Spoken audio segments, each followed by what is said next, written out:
Hyvää joulukuista päivää kaikille. Minä en ole mikään liikunnanohjaaja, mutta ajattelin, että tänään voitaisiin vähän jumpata ihan omien kykyjen ja mahdollisten rajoitteiden mukaan. Ja vähän verrytellä kaikkia jouluisia puuhia varten, muun muassa siivousta tai leivontaa tai vapaa-ajalla vaikka lumienkelien tekoa varten.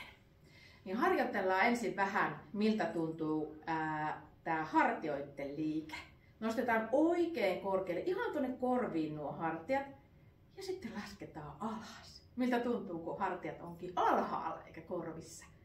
Ylös ja alas. Tätä voit toistella kotona useitakin kertoja, mutta jätetään tällä kertaa tähän. Ja sitten lähdetään pyörittelemään näitä hartioita oikein isolla kaarella. Ensin eteen, korviin, taakse.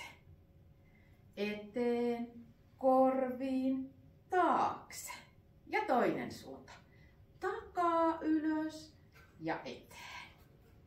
Takaa, ylös ja eteen. Ja vielä kerran.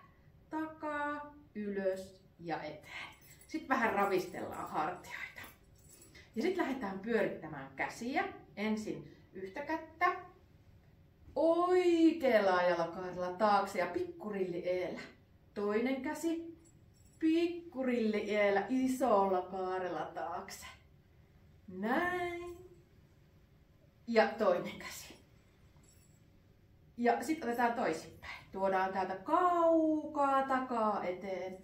Näin. Ja toinen. Ja kotona sitten toistoja tarpeen mukaan. Näin. Ja sitten käännellään vähän päätä, että niskakin saa liikettä. Kurkotetaan, katsotaan tuonne ensin vaikka vasemmalle niin pitkälle kun saat. Ja ihan rauhassa etukautta oikealle niin pitkälle kun saat.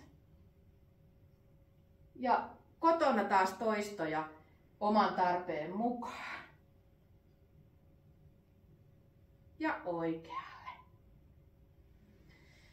Ja sitten vielä otetaan molemmat kädet yhdessä yläkautta. Taakse kaarella.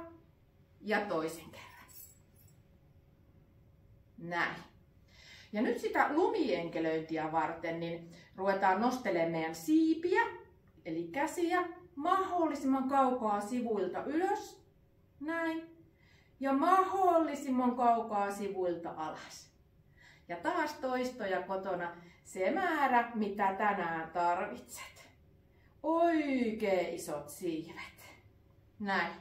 Ja sitten vielä hartiat etukautta ylös ja taakse. Ravistellaan. Pikkusen pyöritellään rankaa vielä liikettä.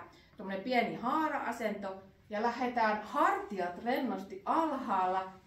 Kädet ihan rentoina roikkuen painavina tuossa sivulla. Ne vaan seuraa sivuliikettä. Oikein löllöt kädet. Painavat. Tässä voisi olla musiikki taustalla ja tästä voi nautiskella rauhallisesti. Tai piuata vähän nopeammin. Kädet vaan rentona sivulla. Sitten vähän ravistellaan taas. Hartiat ylös ja taakse. Ja nyt ollaan paljon valmiimpia joulun puuhiin. Hyvää joulua!